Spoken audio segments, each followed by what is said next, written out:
Hi, welcome to Visionary Womenpreneurs Radio. Today, I'm thrilled to be talking with Tonya Fitzpatrick, who is the co-founder of World Footprints, a socially conscious travel media platform that includes the award-winning World Footprints podcast. She's also a 3-time TEDx and international speaker, an Explorers Club member, and a delegate to the United Nations Commission on the Status of Women. Today we're going to talk about World Footprints, but we're also going to spend some time talking about current events here in the United States and around the world. So join me in welcoming Tonya Fitzpatrick.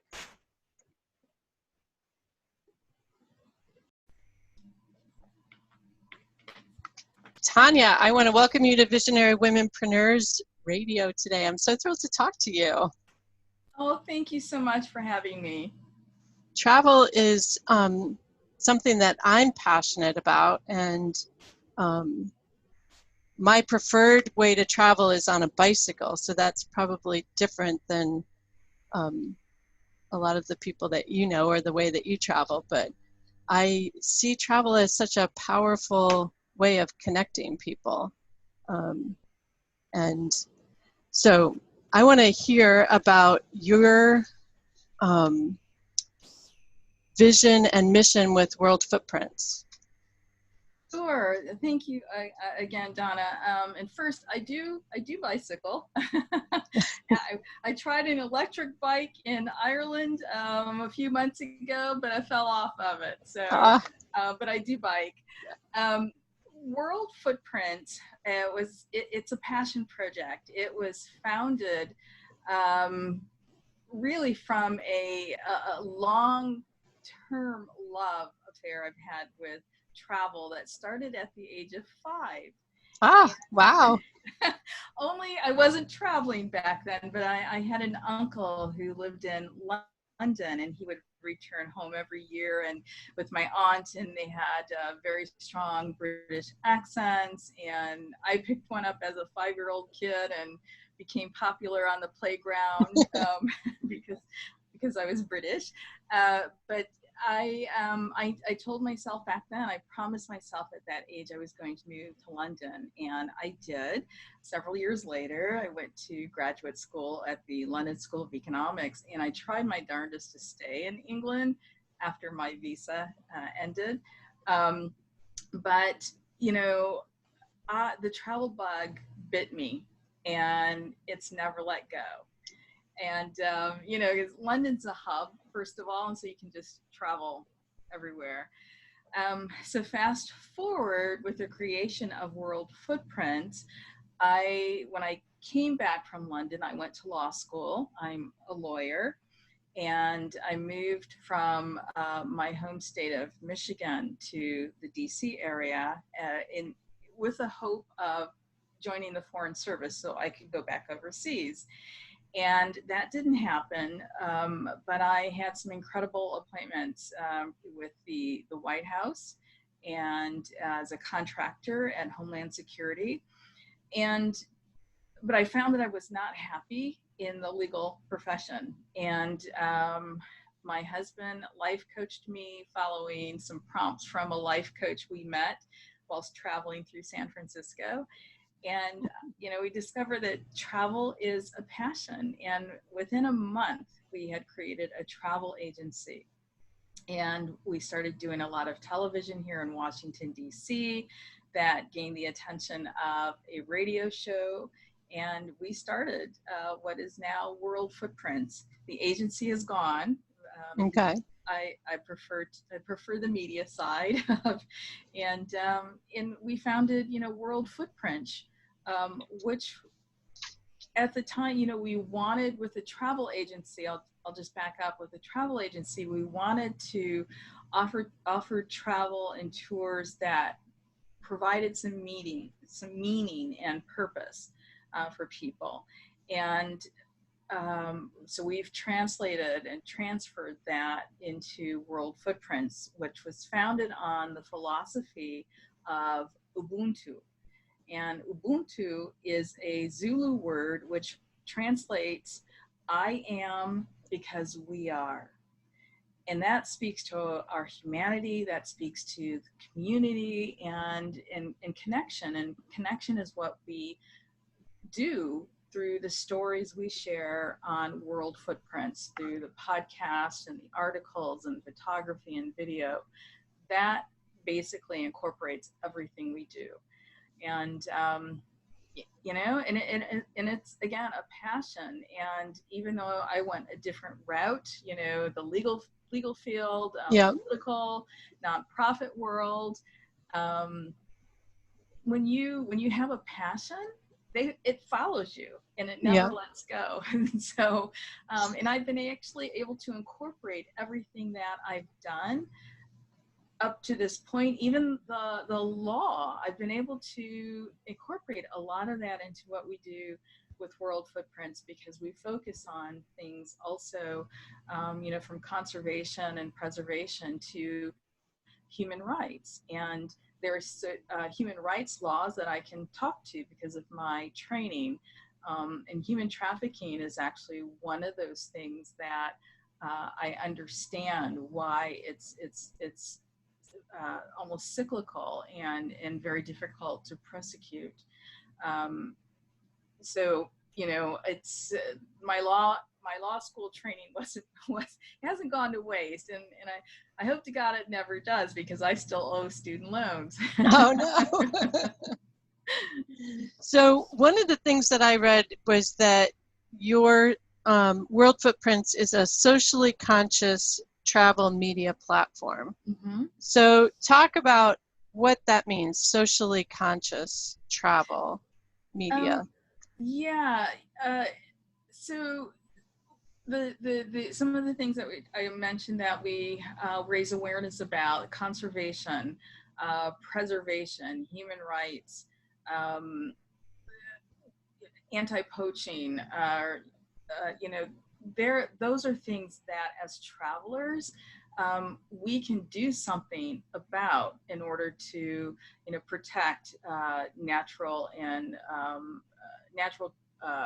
resources and treasures, and protect wildlife from extinction, you know, preserve our oceans, and exercise respect and compassion for other people, and you know, and maintain their human rights as well.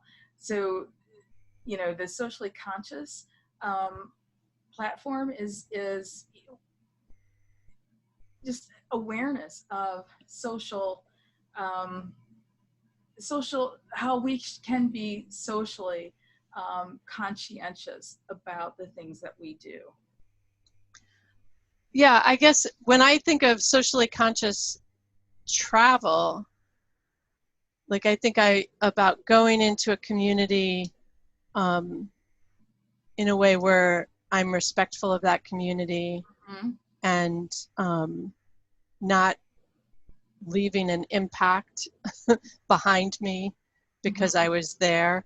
I see travel as a bridge builder between communities and people, Right.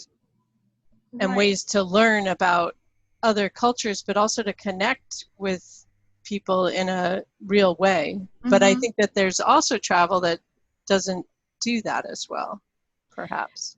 Yeah, you know, yeah. Sometimes, you know, people may just want to go and relax without knowing the people who are serving them, and I really think they're doing a disservice. Other times, people, you know, will go to a country and only eat at McDonald's. I studied an illegal program in China with somebody who ate every single day at McDonald's and Kentucky Fried Chicken. And I don't understand that. But, you know, and I feel like, you know, when people do that, they miss out on an opportunity to really connect to the culture. And certainly I think it's not respectful to turn down food that's prepared for you, as it was for us in China, and eat at McDonald's and Kentucky Fried Chicken every single day. Yeah. You know, and I think also with travel, I mean, the beautiful thing about travel is that when we travel as Americans, we put a different face on our country. And I think it's very helpful that we do that. Yeah. You know, and anybody who travels is essentially an ambassador for their own country. And I think that helps break down myths and preconceptions that others have about other cultures. And you know, and I think that's a wonderful thing about travel, is just the connection of humanity and the awareness that we do share a common humanity. And you know, we see that each and every, not only when we travel, but we see that each and every day. And I would, you know, think about, and I would challenge you, Donna, you know, next time you come across somebody who looks very different from you, say hello and begin a conversation. And I guarantee you within 5 minutes, you'll find commonalities. You'll find. Yeah. My kids would tell you that I always am saying hello to strangers and people. And they're like, Mom, you're talking to strangers. They don't say that anymore, but when they were little. But hello is, you know, it opens that door and it starts that conversation. Yeah. And it breaks down kind of the stranger barrier that you have. You know, and so, yeah, I encourage people to say hello and start there. Yeah, and then smile. You know, smile is smiles are contagious, and you know, that's a good contagion that we have right now. You know, I'll take a smile over anything else. Yep, definitely. I know that right now in our country, well, and around the world, we're experiencing protests and a call for justice, racial justice, and I know that your company put out a statement on your website. And so I wanted to spend a little bit of time acknowledging that and talking about why that was important for you and how, so why it was important for you to put out a statement. Yeah, thank you. I really felt a need to do something and say something during this time because people need positive messages. They also need to know they're heard and supported. And certainly as a person of color, what's happening right now with following the death of Mr. Floyd resonates with me on a number of levels. But I agonized over what message to share.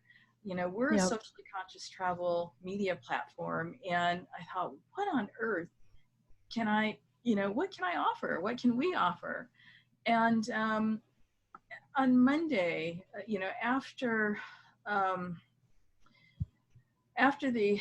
really violent day and night on Monday, I woke up Tuesday and I was so deflated.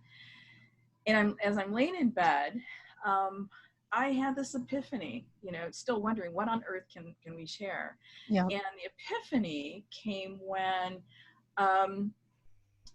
I realized, because I heard a story about a reporter who was approached by a protester, and this protester just went up to him and he said, "I'm human." And the reporter was really puzzled, and he, you know, said, "Excuse me?"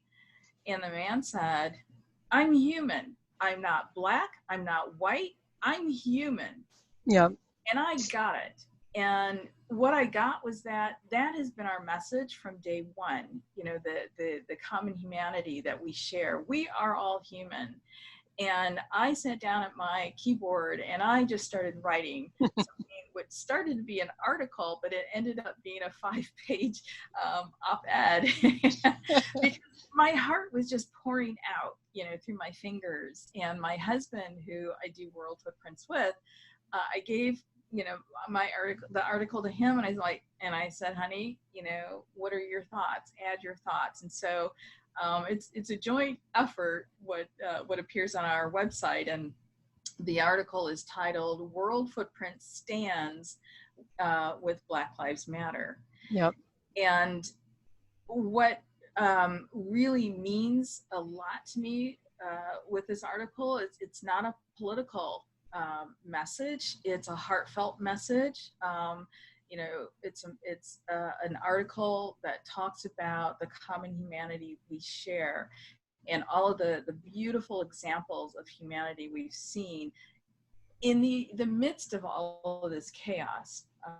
We see, you know, from police brutality and people coming to the aid of protesters who are being brutalized by the police, to even the, you know, members of law enforcement taking a knee and kneeling down with protesters. I mean, there's some beautiful examples, and I did want people to lose sight of those things, because, you know, I believe most people are beautiful and very decent, and I don't want to lose sight of that. And I'm grateful that this hasn't become a black, white, brown, yellow issue.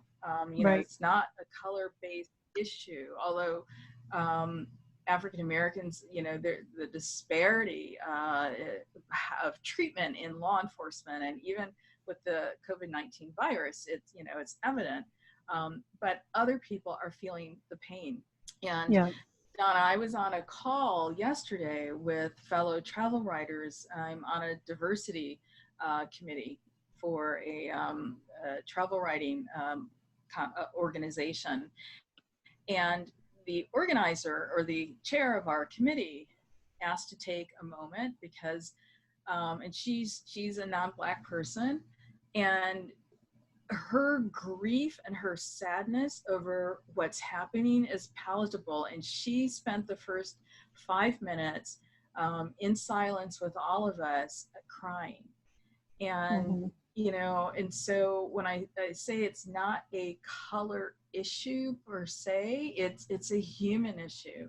And as humans, we are all dealing with this, the atrocities and the grief and the loss of, you know, this Mr. Floyd and others before him. You know, we can't forget. Right, even, too many. You know, I mean, even the last few weeks, you know, Armand Arbery, Deanna Taylor, and, you know, the three of that since March.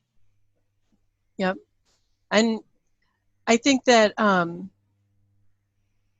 what seems different right now is that people are trying to really listen. Some of us are trying to really listen and make statements in the most respectful way that we can, and be in support and be allies, and at the same time be willing to keep learning and listening, and that feels to me different, that there's a more a larger response to this in this situation right now, and it's calling all of us out to stand up and work for change in some way. Yeah, and I'm happy to see that. One of the things I mentioned in this article that my book editor actually said really resonated with her is a statement that we cannot be the change we want to see when we're silent. Yeah. And you know, and be the change you want to see in this world is one of my favorite quotes. Right. From Gandhi. And she just loved the spin that I put on it. And again, I didn't think about what I was writing. I just started writing, and that's what came up. But it's true. We cannot foster change when we're sitting on our hands in silence and, not speaking to these atrocities. Now, we can't go out. I mean, it's difficult to go out and protest in the midst of COVID-19. That is still very, very real. And Right. but for that, I'd be out there, and I still may actually head out there, just on a day that's not as hot as it has been this week. And I want to join this cause, but for now, all I can do right now is talk to beautiful people like yourself, to write articles, and just to offer virtual hugs, because we're all feeling this pain right now. Yeah. Well, I think that there's many things that people can be doing even if they're not out protesting, and that it's important for those things to be happening too, whether it's signing a petition or joining an organization or participating in town halls or different events that are happening, online, listening to podcasts, reading articles. All of those things continue to help move this forward, and I think more actions become apparent as we keep going forward, and then then you can move into that next action, but they're not all out there yet. So we're on, we're still on a journey, and we're still working on solutions. Yeah, and we don't know what's going to happen with the legal cases against the 4 officers. Yep. And so if we see a repeat of Ferguson, riots and protests and what have you will continue again amid COVID-19. Yeah. We just don't know what's coming our way. And, and the most thing we can do is just continue moving forward, and in support and love and grace. And I know there's several organizations like the NAACP Defense Fund. There's I lost my thought, but there's several organizations that are offering support. Black Lives Matter, of course. Yeah. That people, if they're inclined to, can contribute to and support in the ways that they need. Yeah. Wow. Definitely. One of the wonderful stories I heard of hospitality during this was a man that I think it was in Washington that was outside of his house as protesters were coming down his street and being blocked on both ends of the street by police. And he said at first a protester said, "Can I sit on your step with you?" And he said yes. And he said then someone else asked if they could charge their phone, and he said yes. And then when the police really started pushing, he just opened his door and said he had 70 people that stayed the night in his house. And I was just like, such hospitality and humanity to open your house in a pandemic, but to welcome strangers into your home. And, it just sounded like an experience that every single person in that was there is gonna remember. And when we have those interactions, they change people's perceptions of strangers and neighbors, and that we're going to just open our door like, yes, come in, you're welcome here. I thought it was such a beautiful gesture, and really to have a home. I think he had several floors, thankfully, in his house, but to house 70, 80 people, strangers, and I don't know if we could do that in our small flat here in the DC area. But we would in a Yeah. heartbeat. And I think that's, that again speaks to the beautiful nature and just beautiful humanity, and why, it supports our belief that we do share a common humanity, the commonality, those people, and all strangers. I mean, these weren't 70 people who knew each other. They were all Right. strangers, fighting and standing up for what is right. And, and that brought them together. That was, Yeah. was a connecting moment that they shared too. Well, I think we've been taught to be scared of strangers. And I know we host strangers in our house that are touring bicyclists, and we're part of a network that facilitates that. And when we started, my daughters were probably 7 and 10, something like that. Mm-hmm. And they were scared of strangers at that time. And the first time we hosted someone, other parents at school said, "You're letting a stranger stay at your house?" And then I was scared. I was like, "Oh yeah, maybe I shouldn't be letting a stranger into my house." And I biked across the country. So as soon as the gentleman arrived at the house on his bike with all his gear, I was like, "Oh yeah, this is fine. He's on a bicycle." It's fine. But it's over the last 10 years, I think, or 12 years, we've hosted people from all over the world that, and we've, we had young Korean men that from South Korea that brought food from Korea and cooked dinner for us.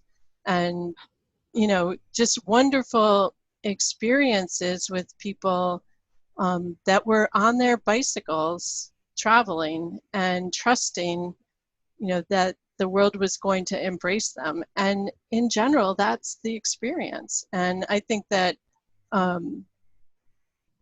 that story of the man welcoming people into his house just reminded me of that, in terms of, and here I am talking to you about travel. And I think that that's part of the power of hospitality and travel, is that we start building relationships with people that maybe were, before that, they were them over there. Yeah. And now they're in our house. Now we're sharing bread or tea or what, and we're not us and them. Or you know what I mean? Yeah. I'm not saying it exactly right, but I get it.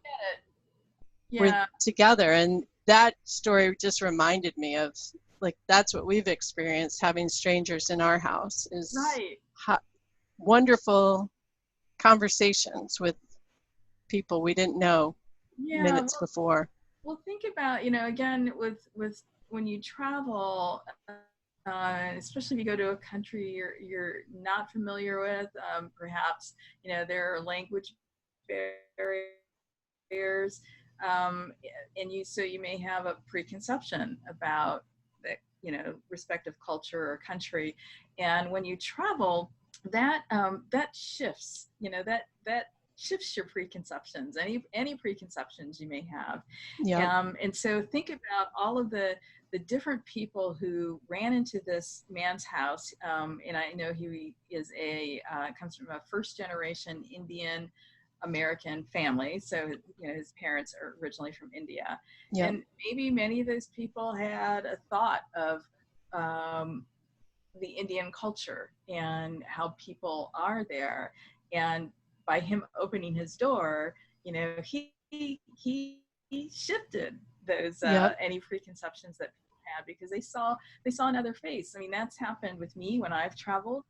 It's happened with my husband.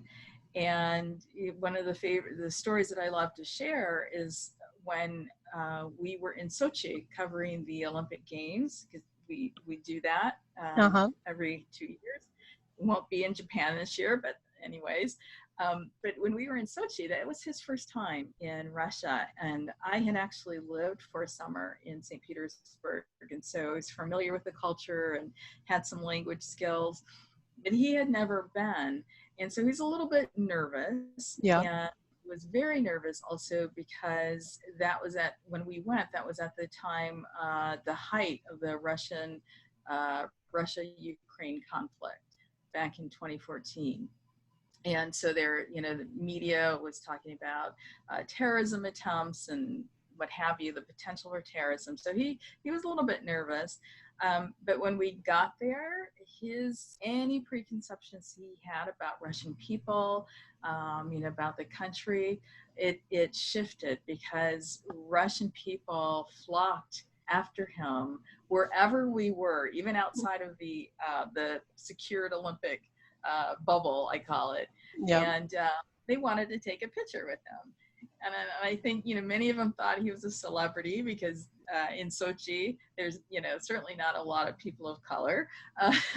Yeah. But we also, he also experienced the same thing in Moscow when we stayed. And he actually really enjoyed Russia. And I was really happy because I love that country.